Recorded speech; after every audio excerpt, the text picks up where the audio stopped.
नमस्कार, मैं कीर्ति और मैं आप सभी का स्वागत करती हूँ आपके अपने चैनल भिवानी हलचल पर। वहीं नजर डालते हैं आज की मुख्य खबरों पर।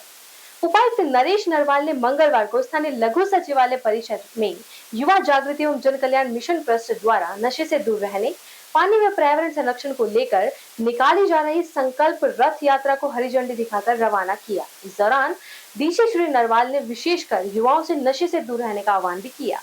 संकल्प रथ यात्रा को रवाना करते हुए उपायुक्त नरेश नरवाल ने कहा कि नशा जहर है जो हमारे शरीर को खोखला कर देता है। नशा संपूर्ण समाज के लिए भी घातक है। नशे से न केवल हमारे स्वास्थ्य को हानि पहुंचती है बल्कि आर्थिक नुकसान भी होता है। युवा पीढ़ी शुरू में शौकिया तौर पर नशा शुरू करती है लेकिन धीरे धीरे उसके आदी बन जाते हैं जिससे बाद में छुटकारा पाना मुश्किल हो जाता है। उन्होंने कहा कि नशे की लत से युवाओं का भविष्य अंधकार में चला जाता है। उन्होंने युवाओं से किसी भी प्रकार के नशे से दूर रहने की अपील की है। उन्होंने बताया कि भिवानी के चौधरी बंसीलाल सामान्य अस्पताल में नशा मुक्ति केंद्र खोला जा चुका है। यदि कोई नशे का आदी है तो वह नशा मुक्ति केंद्र में जाकर अपना उपचार ले सकता है। उन्होंने बताया कि जिला में शहरी व ग्रामीण क्षेत्र में नशे की रोकथाम के लिए पुलिस की सहायता में छापामार कार्रवाई की जा रही है। यदि किसी व्यक्ति के पास नशे के कारोबारी की कोई सूचना आती है तो पुलिस को या जिला प्रशासन को सूचित करे। उन्होंने अपील करते हुए कहा कि नागरिक बरसात के मौसम में अधिक से अधिक पौधे लगाएं जिससे पर्यावरण का संरक्षण हो सके। इस दौरान चेतना यात्रा के संयोजक हनुमान जोड़ी धाम मंदिर के महंत चरणदास महाराज ने डीसी को बताया कि अभी हाल ही में 31 मई को मुख्यमंत्री श्री मनोहर लाल ने चंडीगढ़ स्थित अपने निवास स्थान संत कबीर कुटीर से इस चेतना यात्रा को रवाना किया। यह चेतना यात्रा पंचकुला, अंबाला, कुरुक्षेत्र, करनाल, जींद में लोगों को जागरूक करते हुए भिवानी पहुंची है। भिवानी मंच की तरफ से बहुत ही बड़ा सराहनीय कार्य है जिसमें पानी बचाओ, पर्यावरण और ड्रग डी एडिक्शन का जो मैसेज दिया है वो हमारे युवाओं के लिए प्रेरित करेगा। युवा जागृति मंच ने जो किया है उसके लिए ये यात्रा जो चंडीगढ़ से चली है और पूरे भिवानी में यात्रा करके, और मुझे उम्मीद है कि इससे ज़रूर एक पॉजिटिव संदेश जाएगा जिससे कि हमारी युवा पीढ़ी में जोश आएगा और वो पर्यावरण की तरफ भी और पानी बचाने की तरफ भी और ड्रग्स से दूर जाएंगे। सर, आने जो वन महोत्सव कार्यक्रम रहेगा आगे तो किस प्रकार से हमने प्लानिंग कर ली है। अभी 7 तारीख को हम मीटिंग कर रहे हैं सारे विभागों की भी, NGOs की भी, और जो जो संस्थाएं इसमें जुड़ेंगी। तो अब की बार हमारी कोशिश है, जैसे पिछली बार हमने प्लानिंग कर ली थी, अब हमने बड़े बड़े पौधे जो हैं नर्सरी में वो प्रिजर्व करा रखे हैं। तो ये जैसे ही बरसात का हल्का फुल्का मौसम शुरू होगा हम बहुत मास स्केल पे एफोरेस्टेशन करेंगे। चंडीगढ़ से जब तंबाकू निषेध दिवस 31 मई को यात्रा का शुभारंभ हुआ था, उसके बाद में पंचकुला के बाद में अम्बाड़ा, करनाल, कुरुक्षेत्र, जींद का कुछ हिस्सा और भिवानी हमने 2 दिन लिए हैं। और यात्रा का अपने आप एक बड़ा महत्व भी है और उसका फ़ायदा भी है। फ़ायदा इसलिए है कि कहने के लोगों से मिलना जुलना होता है। आज माननीय डी साहब ने भी यही कहा है कि भिवानी में तो ऐसे स्थान चिन्हित किया जाए जिस पर ज़्यादा जो नशा का प्रचलन है, लोग युवा नशा में ज़्यादा लिप्त हैं या नशा बेचा जा रहा है। तो इस प्रकार के प्रशासन की जब उसमें भूमिका अच्छी होती है तो फिर वो मैं मानता हूँ सब लाभ भी कई गुना अच्छा होता है। मंगलवार को भिवानी में आधा दर्जन आंगनवाड़ी भवनों पर मकान मालिकों ने लंबित पड़े किराए को लेकर ताला लगा दिया। इसमें नैनीहालों का भविष्य खतरे में जान पड़ता है। आपको बता दें कि प्रत्येक सेंटर पर 20 से 25 बच्चे आते हैं तथा 1.5 साल से मकान मालिकों को उनके भवनों का किराया नहीं मिला है। जब इस बारे में आंगनवाड़ी वर्कर मंजीत से बातचीत की गई तो उन्होंने बताया कि विभाग की तरफ से उन्हें सैलरी बहुत कम दी जाती है और उसमें से भी हम आंगनवाड़ी भवन का किराया अपनी जेब से नहीं दे सकते। पिछले 1.5 साल से दे चुके हैं। विभाग द्वारा आंगनवाड़ी भवन का किराया नहीं देने के कारण आज मकान मालिक ने ऑफिस से बाहर करके अपना खुद का ताला लगा दिया। ऐसे में बच्चों को कहां लेकर जाएंगे। वहीं दूसरी तरफ शांति नगर में मकान मालिक ने आंगनवाड़ी वर्कर्स को सेंटर से बाहर करके ताला लगा दिया। वहीं जब मकान मालिक से बातचीत की गई तो उन्होंने बताया कि मैंने अपना मकान आंगनवाड़ी विभाग को किराए पर दिया हुआ था। तकरीबन 2 साल से किराया मांग रहा हूं। 2 साल से आज तक इन्होंने किराए का भुगतान नहीं किया है। नाम रंजीत कुमार है। क्या कहना चाहोगे जब आंगनवाड़ी का ताला लगाया गया है? कल मकान मालिक आए थे और 1.5 साल से शायद किराया नहीं मिले थे, इसी कारण ताला मार के चले गए। कौन सी किस जगह था? कौन सी जगह है ये आंगनवाड़ी भवन? आंगनबाड़ी है सर। ये मैं भन्नू भारतनगर में आंगनबाड़ी वर्कर हूँ और ये 1.5 साल में 2006 से यहाँ भन्नू भारतनगर में आंगनबाड़ी हूँ, लेकिन यहाँ अब 1.5 साल से किराया नहीं मिल रहा। आंगनबाड़ी का। इसलिए मकान मालिक गुस्सा होकर के ताला लगा, बोला मैं नहीं दूंगा और मेरा पीछे का किराया दो, तब मैं ताला खोलूंगा और उसके बाद ही या और कहीं कर लो आप। जो सामान वगैरह है आंगनबाड़ी सामान के, सुमन सब अंदर है, बच्चे कहाँ बैठाएंगे सर? आज छुट्टी करोगे?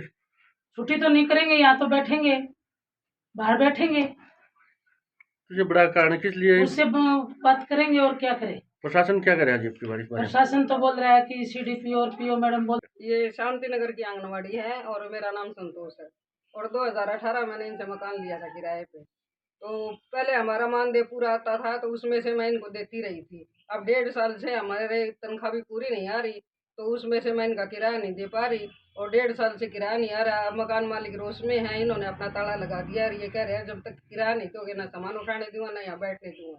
तो जिला प्रशासन से क्या मांग करते हो? जिला प्रशासन से यही मांग करते हैं जो हमारे आंगनबाड़ी में खाना बनाते हैं उनके भी पैसे आने चाहिए, हमारी तनख्वाह भी पूरी आनी चाहिए और मकान मालिक का किराया 5 दिन के अंदर अंदर आ जाना चाहिए क्योंकि हम बहुत परेशान हो चुके हैं। दूसरों की सुन के वैसे भी हमारे ऊपर काम का बहुत ज़्यादा प्रेशर है तो उस वजह से भी हमारे को टेंशन रहती है। दूसरे मकान मालिक यहाँ पास में घर है इनका, ये आके मेरे को दूसरे तीसरे दिन कहते रहते हैं। स्थानीय little heart public school Bhiwani में चल रहे समर कैंप के तीसरे दिन विद्यालय के एमडी पवन गोयल व भावना गोयल ने बच्चों की प्रतिभा की जमकर सराहना की। विद्यालय में समर कैंप में विभिन्न गतिविधियां, नृत्य, संगीत, आर्ट एंड क्राफ्ट सहित अनेकों खेल प्रतियोगिताएं करवाई जा रही हैं, जिसका विद्यार्थी भरपूर आनंद भी ले रहे हैं। विद्यालय द्वारा आयोजित इस समर कैंप में विभिन्न गतिविधियां, नृत्य, संगीत, art and craft, robotics, yoga, cooking without fire, सिलाई, तुरपाई, story telling, badminton, basketball, table tennis, kho kho व इंडोर गेम्स आदि कक्षाओं में विद्यार्थियों ने पूरे उत्साह के साथ सीखा और परिचय देते हुए बढ़ चढ़कर एक अपनी कला का प्रदर्शन किया। निदेशिका ऐश्वर्या सिंघल ने बताया कि आज विद्यार्थियों ने संगीत विषय में सरगम सीखी, आर्ट एंड क्राफ्ट कक्षा में 3D पेंटिंग, फ्लावर बनाए, कुकिंग कक्षा में केक बनाना सीखा, रोबोटिक्स में 3D मॉडल बनाए व वैदिक मैथ में विभिन्न प्रकार की कैलकुलेशन सीखी। इस अवसर पर विद्यालय के प्रबंधक सतीश गोयल, प्रबंधक सीमा गोयल, निदेशक राम सिंघल, राहुल गोयल, वीना गोयल व निश्चल गोयल मुख्य रूप से उपस्थित रहे। My name is Sarsh Goel. I read in 7th class at Little Hat Public School. There is a summer camp in our school. I am enjoying this very much because there are so many options to do and this is so interesting. I take music, I take part in music and robotics. Robotics is an interesting subject and music we are also. In music we are learning how to play combo, harmonium, other musical instruments. So please so we are interested in this summer camp very much. My name is Kanak. I read in 7th class. I read in Little Hat Public School. It is so cool because there is in this school there is summer camp and in the summer camp there are so many activities like magic math, cooking without fire, art and craft and so many activities. Yoga. I take part in cooking without fire and art and craft. In art and craft I make pebbles painting, pen and others fish, others activities. And in the I take cooking without fire. In the cooking without fire, first day I make a mango sandwich, and second day I make cake, and third day I make. Hey guys, good morning, and my name is Jiva. I am from 8th F class. I am from Little Heart Public School, and our school organized a very good thing. It's summer camp in which we are learning a lot of things. They organized a summer camp, and we are learning a lot of things like dance, music, cooking without fire, playing games, and a lot indoor game, carom, and etc. things. So we are so grateful to have this school, and now we are learning a lot of things. I have participated in cooking without fire and dance. I have participated in cooking without fire and dance, and I have learned Oreo cake, and it was so good, and I made it without fire. Delhi व पंजाब के बाद अब हरियाणा प्रदेश में भी आम आदमी party संगठन की मजबूती को लेकर कार्य कर रही है। इसी कड़ी में मंगलवार को स्थानीय हासी रोड स्थित एक निजी रेस्टोरेंट में पत्रकार वार्ता का आयोजन किया गया। इस अवसर पर आम आदमी पार्टी के राष्ट्रीय परिषद के सदस्य पवन हिंदुस्तानी ने जानकारी देते हुए बताया कि हरियाणा 2024 को लेकर आम आदमी पार्टी तिरंगा यात्रा निकालेगी, जो कल जींद से शुरू होगी। आम आदमी पार्टी के राष्ट्रीय परिषद के सदस्य पवन हिंदुस्तानी ने मंगलवार को स्थानीय हासी रोड पर स्थित एक निजी रेस्टोरेंट में पत्रकार वार्ता के दौरान कहा कि पार्टी का उदय 2012 में हुआ था। इसके बाद पार्टी ने दिल्ली व पंजाब में अपनी सरकार बनाई और लोगों को राहत पहुंचाई। इतना ही नहीं, पार्टी ने संसद में 11 सदस्य भी बनाए हैं। इनमें 1 लोकसभा व 10 राज्यसभा में हैं। उन्होंने कहा कि पार्टी ने मात्र 6 माह के प्रयास में गुजरात में भी कड़ी चुनौती पेश की और विधानसभा चुनाव में करीबन 41 लाख वोट अर्जित किए। आम आदमी पार्टी ने 5 विधायक भी बनाए और 35 प्रत्याशी ऐसे रहे जो काफी कम अंतर से चुनाव हारे। यह पार्टी की सफलता है। पवन हिंदुस्तानी ने कहा कि आम आदमी पार्टी आम आदमी के हित की बात करती है। वर्तमान परिवेश में जनता भी बदलाव चाहती है और इस बदलाव में आम आदमी पार्टी अग्रणी भूमिका निभाने जा रही है। वहीं इस अवसर पर आम आदमी पार्टी की प्रदेश सह सचिव इंदु शर्मा ने कहा कि वर्तमान में सत्ता पक्ष से लोगों का मोह भंग हो चुका है। शहर की हालात यह है कि ना लोगों को कंठ गीला करने के लिए पानी नसीब हो रहा है और ना ही स्वच्छता का राग अलापने वाली भाजपा के कार्यकाल में सफाई व्यवस्था की सुविधा आमजन को मिल पा रही है। वहीं जिला अध्यक्ष शीला स्वर्ण लाखलान ने बताया कि प्रदेश की जनता की हर समस्या को लेकर आम आदमी पार्टी कंधे से कंधा मिलाकर लड़ाई लड़ेगी। इसमें जनता की भागीदारी जरूरी है। अगर जनता अपना फैसला सही ढंग से सुनाएगी तो निश्चित रूप से प्रदेश का आने वाला समय में बदलाव संभव हो सकता है। आम आदमी पार्टी का उदय 2012 के अंदर हुआ और 2012 से लेके आज 2023 तक 10 साल के अंदर एक छोटी सी पार्टी ने 2 स्टेट के अंदर अपनी सरकार बनाई। 11 सांसद आज आम आदमी पार्टी के हो चुके हैं। 1 लोकसभा में 10 राज्यसभा सांसद। अलग अलग स्टेटों के अंदर हमने चुनाव लड़ा और आपने देखा पिछले जो चुनाव गुजरात का था, 6 महीने के दौरान ही आम आदमी पार्टी 41 लाख वोट लेके आई। 35 सीटों के ऊपर सेकंड रहे, 1000-2000 से पीछे रहे हम, और 5 हमारे एमएलए बन के आए। देश के अंदर आम आदमी पार्टी की तरफ से अरविंद केजरीवाल जी ने ईमानदार राजनीति की शुरुआत की, भ्रष्टाचार मुक्त राजनीति की शुरुआत की। उसको लेके अब हरियाणा के अंदर आने वाला 2024 के चुनाव की उद्घोषणा जो है वो जींद जिले से हमारे राष्ट्रीय नेता अरविंद केजरीवाल जी और पंजाब के मुख्यमंत्री भगवंत मान जी आपके बीच में आने लग रहे हैं और यहाँ हरियाणा 2024 की शुरुआत करेंगे। तो हमारा आपसे भी अनुरोध है कि आप लोग भी इस तिरंगा यात्रा के अंदर आपका स्वागत है, जरूर पहुंचें। साथ ही साथ मैं एक छोटी सी बात आपको जरूर बताना चाहूंगा। जिस तरह से देश के हालात बिगड़े हैं, आज महिलाओं का कोई सम्मान नहीं है, लेकिन आपके बीच में आम आदमी पार्टी ने, हमने देखा कि हमारी जिला अध्यक्ष भी महिला है और पीछे जब चुनाव लड़वाया तो निगम की नगर परिषद की पूर्व प्रत्याशी रही हैं और 22,000 वोट लेके आई। आम आदमी पार्टी महिलाओं को भी आगे लेके आ रही है और जैसा कि हमने शुरुआत की थी 2013 के अंदर, जब पहली बार चुनाव लड़े तो लगभग नए प्रत्याशी आम घरों के बच्चों को एमएलए की टिकट दी गई और वो एमएलए बने, सदन में गए। दोबारा चुनाव लड़ी तब भी यही था। पंजाब के अंदर हमने चुनाव लड़ा तब भी यही था।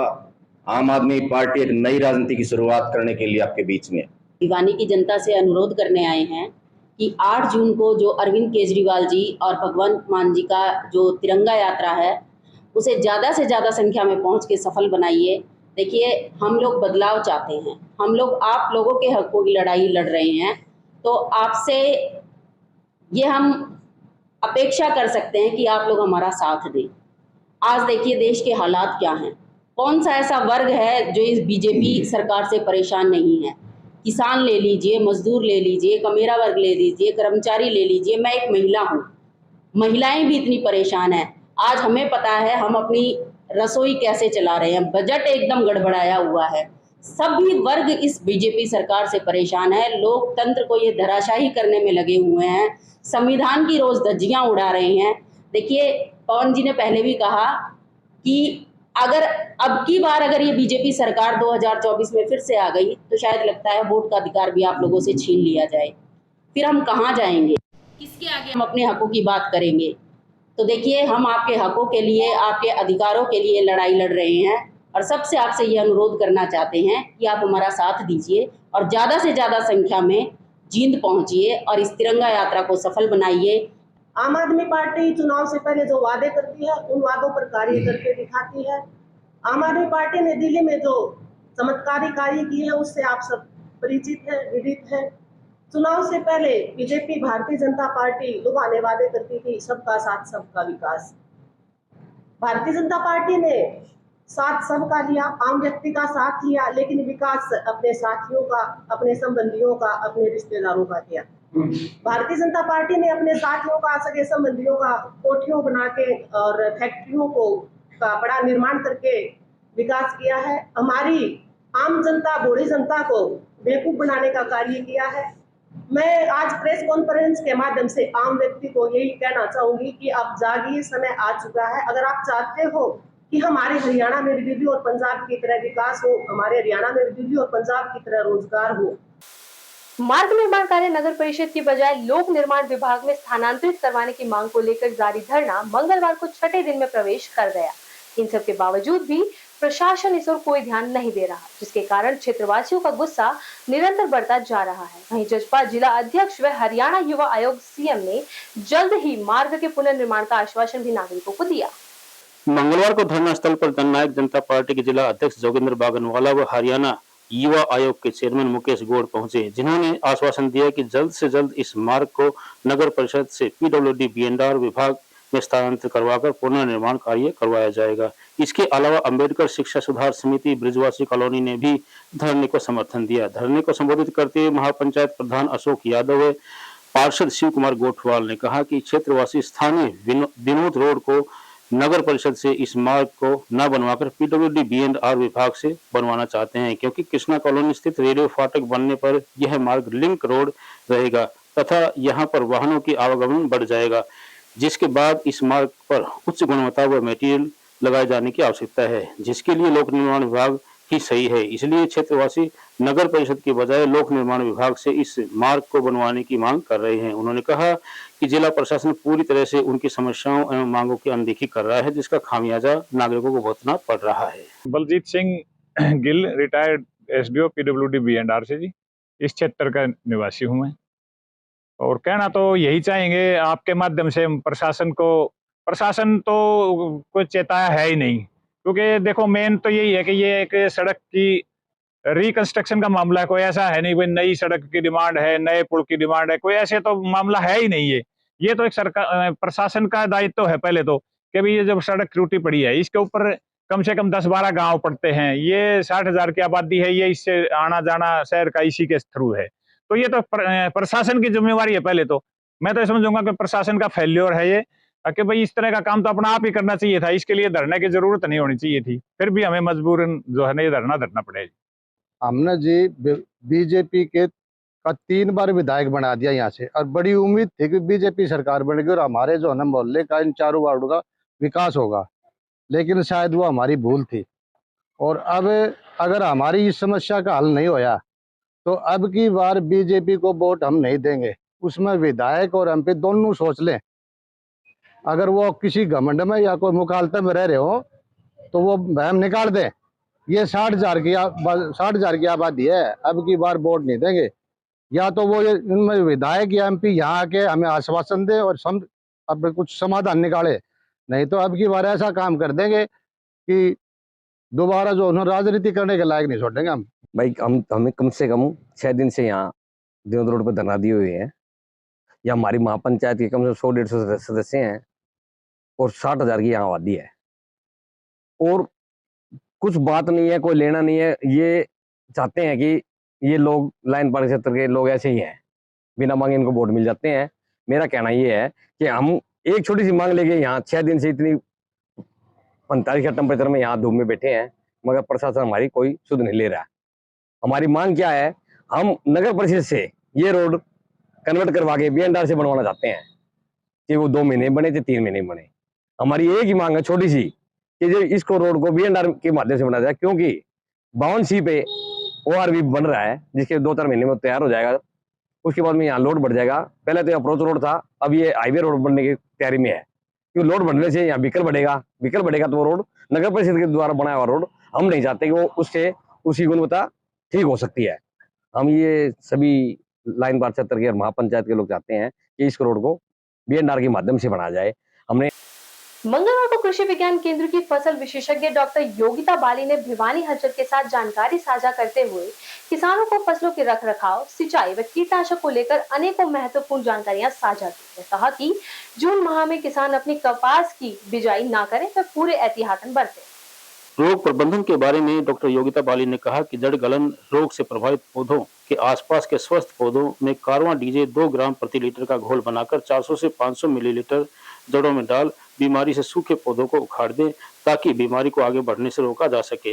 फसल की लगातार निगरानी रखनी चाहिए और इसके साथ साथ पत्ती मरोड़ रोग से ग्रस्त पौधों को काटकर दवा देना चाहिए। साथ ही उन्होंने ये बताया कि जिन किसान भाइयों के खेतों में आसपास जीनिंग व बिनोले से तेल निकालने वाली मिल लगी है, उन किसानों को अपने खेतों में विशेष ध्यान देने की जरूरत है क्योंकि इन खेतों में गुलाबी सुंडी का प्रकोप अधिक रहता है। नमस्कार किसान भाइयों, मैं डॉक्टर योगिता कृषि विज्ञान केंद्र भिवानी में एज ए सस्य विज्ञानी कार्यरत हूँ। जैसे कि कपास की बिजाई अभी खत्म हो चुकी है, मई माह के अंत तक कपास की बिजाई पूरी हो चुकी है। अब जून का महीना आ गया है। जिस तरह से मौसम को आप देख रहे हैं कि इसमें बारिश वगैरह हो रही है तो ये फसल को फ़ायदा ही देगा कपास की फसल में। जैसे कि हम पहला पानी बोलते हैं 45 से 50 दिन पर आप लगाइए, तो अब वो पानी की आवश्यकता नहीं है क्योंकि बारिश का पानी भी लग चुका है। जहाँ रेतीली मिट्टी है वहाँ 4 से 5 दिन में फुहारा विधि से आप पानी दे सकते हैं और टपका सिंचाई में आप 3 से 4 दिन के भीतर टपका सिंचाई से अपना नमी बनाए रखें कपास में। दूसरा ये है कि कपास में खादों का विशेष रूप से ध्यान रखें कि आपने संतुलित खादों का प्रयोग करना है। अभी और ये बरसात के बाद अब निराई गुड़ाई का अवश्य ध्यान रखें इसमें कि आपको समय समय पे निराई गुड़ाई करते रहे ताकि कीटों से बचा जा सके और अन्य बीमारियों से बचा जा सके। कुछ बीमारियां जैसे जड़ गलन की बीमारियों की शिकायत आती है तो आप कार्बनडाजिम का प्रयोग कर सकते हैं। उससे आप उसको ड्रेंचिंग कराएंगे या उससे करेंगे ट्रीट करेंगे तो उससे बचा जा सकता है। साथ ही आगे चल के अगर और भी जैसे कोई माल फॉर्मेशन आती है कपास में, अंगमारी जिसे हम कहते हैं कि बंदर पंजा आ गया, किसी कारणवश आ गया, तो आप उसमें निपिंग ऑफ कर दो। 15 सेंटीमीटर ऊपर से निपिंग ऑफ करके आप जिंक और यूरिया का स्प्रे कर दीजिए ताकि वो साइड से फुटाव ले जाए। इससे आपकी पैदावार पे ज़्यादा सा फर्क नहीं पड़ेगा। और आगे जैसे फूल और टिंडा बनने की जब समय आएगा तो कृषि विज्ञान केंद्र समय समय पर एडवाइजरी जारी करते रहेंगे। उस टाइम आपको पोटाशियम नाइट्रेट का स्प्रे बताया जाता है कि आप वो करें। साथ ही एक बहुत ही महत्वपूर्ण बात मैं अभी बताना चाहती हूँ कि कोई भी आप ना फेरोमोन ट्रैप्स लगा लीजिए। जून के माह में आगे जैसे अमेरिकन सुंडी या कोई भी वाइट फ्लाई के रोग आने की तो फेरोमोन ट्रैप्स लगा लीजिए। उससे आपको पता चल जाएगा कि आपके खेत में कीट घुसे हैं या नहीं घुसे। फेरोमोन ट्रैप्स के आकलन से आप ये निर्धारित कर सकते। फिर आप थोड़े से कम माइल्ड, बहुत स्ट्रॉन्ग केमिकल ना छिड़के, जैसे नीम आधारित से शुरू करें ताकि उसे रोकथाम की जा सके और आप रेजिस्टेंट से भी बच सकें। मंगलवार को स्थानीय भीम स्टेडियम निकट स्थित कृषि विज्ञान केंद्र में मौसम विभाग द्वारा एक वेबशाला की शुरुआत की गई जिसका सीधा फायदा किसानों को तथा आमजन को होगा। इसके जरिए भिवानी वासियों को भिवानी के मौसम की सही व सटीक जानकारी प्राप्त होगी। कृषि विज्ञान केंद्र में मौसम विभाग ने एक वेबशाला की शुरुआत की है। कृषि विज्ञान केंद्र के डॉक्टर देवीलाल का कहना है कि इससे मौसम के बारे में, भिवानी जिले के मौसम के बारे में जानकारी प्रदान होगी। अब किसानों को यह बरसात, आंधी, तूफान, तापमान आदि की जानकारी प्रदान करेगा। उन्होंने बताया कि यहाँ पर सभी इक्विपमेंट लग चुके हैं और ये अपने कार्य सही ढंग से कर रहे हैं। उन्होंने कहा कि इससे सूरज की रोशनी की रेंज के बारे में भी जानकारी मिलेगी जो पानी की भाप को उड़ाता है और इसके साथ ही यह यंत्र मैक्सिमम मिनिमम तापमान की भी जानकारी यहीं से प्राप्त होगी। साथ ही वर्षा मापने का भी यंत्र यहाँ पर स्थापित किया गया है। ये ऑटोमेटिक और मैनुअल दोनों तरीके से काम करेंगे। साथ ही उन्होंने बताया कि यहाँ पर हवा के भी थर्मामीटर लगाए जा चुके हैं और इसकी गति भी जानकारी प्रदान होगी और साथ ही सर्दियों के मौसम में धुंध की भी जानकारी मिलेगी। ये जो आप देख रहे हो ये जो है वो एग्रोमेट्रोलॉजिकल ऑब्जर्वेटरी यानी कृषि मौसम विज्ञान वेधशाला है। इसके अंतर्गत जो है जो भी हमारे मेट्रोलॉजिकल पैरामीटर है उनके सभी के जो इंस्ट्रूमेंट्स है वो लगे हुए हैं। इसमें अपने बात करो जो सोलर रेडिएशन है कितने टाइम तक जो सन की रेज रही वो रिकॉर्ड करने का यंत्र है। इसमें पानी का जो भाप बन के उड़ती है वो कितनी मात्रा डेली की इवेपोरेट हुई उसकी गणना करते हैं। मैक्सिमम मिनिमम तापमान कितना रहा, सापेक्षिक आर्द्रता कितनी रही, वर्षा मापने के यंत्र है, ऑटोमेटिक भी है, मैनुअल भी है। इसके साथ साथ हमारे जो सॉइल थर्मामीटर के लिए भी इसमें लगे हुए हैं। हवा की गति है, हवा की दिशा है, उसके अलावा जो सर्दियों के मौसम में जो ड्यू गिरती है उसमें ड्यू गेज का भी है हमारे पास। तो इस तरीके से जो ये सभी पैरामीटर है ये इनको जो इंस्ट्रूमेंट्स है यहाँ इंस्टॉल्ड कर रखे हैं हमने, और ये लगातार इनकी जो है वो हम रीडिंग नोट करते हैं। आपने देखा कि पिछले पूरे मई महीने के दौरान लगातार 4-5 जो है वो पश्चिम विक्षोभ आए, उनसे जो है वो काफ़ी अच्छी मात्रा में बरसात भी हुई, और जो मई महीने का जो तापमान था वो जो एवरेज तापमान से काफ़ी नीचे रहा। अभी जो तापमान है जो जून महीने का भी जो पिछले 1-2 दिन से तापमान में वृद्धि होनी स्टार्ट हुई है, अभी 33-34 डिग्री के आसपास है भिवानी का तापमान, और 1-2 दिन हल्की अभी चांसेज और हैं हल्की बादलवाई के साथ हल्की बूंदाबांदी की, उसके बाद में लगातार तापमान में बढ़ोतरी होने की संभावना। थाना सिविल लाइन पुलिस ने पूर्व पार्षद व परिवार को व्हाट्सएप पर रुपए मांगने व जान से मारने की धमकी देने के मामले में एक आरोपी को गिरफ्तार करने में सफलता हासिल की है। वहीं आरोपी को मंगलवार को माननीय न्यायालय में पेश किया गया, जहां माननीय न्यायालय ने आरोपी को जिला कारागार भेजने के आदेश दिए हैं। आपको बता दें कि गिरफ्तार किए गए आरोपी की पहचान अमन पुत्र नंदलाल निवासी हरिपुरा मोहल्ला झज्जर के रूप में हुई है। जांच इकाई के द्वारा पूछताछ करने पर आरोपी ने बताया कि वर्ष 2020 में तेलीवाड़ा भिवानी में अपनी मौसी के घर रहने के लिए आया था, जो यहां रहने के दौरान पार्षद हर्षदीप का मोबाइल नंबर प्राप्त हुआ था। आरोपी अमन समय नशे करने का आदी है और नशे की पूर्ति के लिए पैसों की आवश्यकता थी। जो आरोपी को पता था कि तेलीवाड़ा में टीनू नाम का एक अपराधी भी रहता था, जो अपने नशे की पूर्ति के लिए पूर्व पार्षद हर्षदीप के मोबाइल पर व्हाट्सएप कॉल करके पैसे की डिमांड की थी और पैसे न देने पर पार्षद व उसके परिवार को जान से मारने की धमकी दी थी। आरोपी पर पहले भी जिला झज्जर में एक शस्त्र अधिनियम के तहत अभियोग दर्ज है। आरोपी अमन को आज पेश माननीय न्यायालय में किया गया, जहां माननीय न्यायालय ने आरोपी को जिला कारागार भेजने के आदेश दिए हैं। 2 तारीख को हर्षदीप दुडेजा एमसी हैं वार्ड नंबर 8 से, इन्होंने सेक्टर 13 चौकी में आके कंप्लेंट दी कि मुझे धमकी मिली है जान से मारने के संबंध में, जिस संबंध में हमने तुरंत मुकदमा दर्ज किया। और जब इसकी तफ्तीश की गई तो इसमें एक फ़ोन नंबर से झज्जर का लड़का अमन सन ऑफ नंदलाल आरो झज्जर, उसके तार जुड़ते हमने उसके घर पर रेड की और घर पर वो हाजिर नहीं मिला। फिर मुखबर वगैरह लगा के रेड की तो उसको हमने 4 तारीख अरेस्ट कर लिया झज्जर से, और फिलहाल अरेस्ट करके उसको कोर्ट में पेश किया जा चुका है, जो अब बंद जेल जुडिशियल है भिवानी। इसका बैकग्राउंड क्या रहा पहले से, किस प्रकार इसने इस धमकी दी और किस प्रकार पता उसके क्या है? ये अमन नाम का लड़का 2020 में 1.5-2 साल यहाँ भिवानी में रहा था वार्ड नंबर 8 में। इसकी मौसी है यहाँ भिवानी में, तो उस दौरान इसकी जान पहचान, इसको पता लग गया भी हमारा एमसी हरदीप दुडेजा है और जान पहचान हुई, और ये उसके बाद झज्जर चला गया और वहाँ नशा करने का आदी हो गया। नशे के लिए इसको पैसे की आवश्यकता थी, इसलिए इसने पैसे मांगे हर्षदीप दुडेजा से व्हाट्सएप के माध्यम से कॉल करके। हर्षदीप ने एक बार तो मदद करने के नाम पर इसको पैसे दिए भी हैं, इसने दोबारा मांगे, हर्षदीप ने मना कर दिया। मना करने के बाद इसने इसको जान से मारने की धमकी दी, जिस संबंध में मुकदमा दर्ज किया गया। सर जैसे तीनों हरियाणा का नाम लेके इसने मांगी, और जो आम जनता उनसे क्या अपील करना चाहेंगे? तीनों हरियाणा का इस केस से कोई संबंध नहीं है। इसने पैसे मांगने के एवज में झूठा नाम तीनों हरियाणा का लिया था, और मैं और भी लोगों से अपील करना चाहूँगा कि इस तरह की अगर किसी को धमकी मिलती है तुरंत पुलिस में शिकायत करें, ताकि इन असामाजिक तत्वों के खिलाफ सख्त से सख्त कार्रवाई तुरंत अमल में लाई जा सके। हिंदू धर्म में प्यासे आदमी को पानी पिलाने से बड़ा कोई धर्म नहीं होता। इसी कड़ी में गर्मी के मौसम को देखते हुए मंगलवार को गणपत राय चैरिटेबल संस्थान ने स्थानीय घंटा घर निकट मीठे पानी की छबील लगाई और राहगीरों को पानी पिलाया, ताकि गर्मी के मौसम में लोगों की प्यास बुझ सके। जब इस बारे में संस्था के कर्मचारी रमेश कुमार से बातचीत की गई तो उन्होंने बताया कि पिछले दिनों गर्मी काफी तेज हो रही है।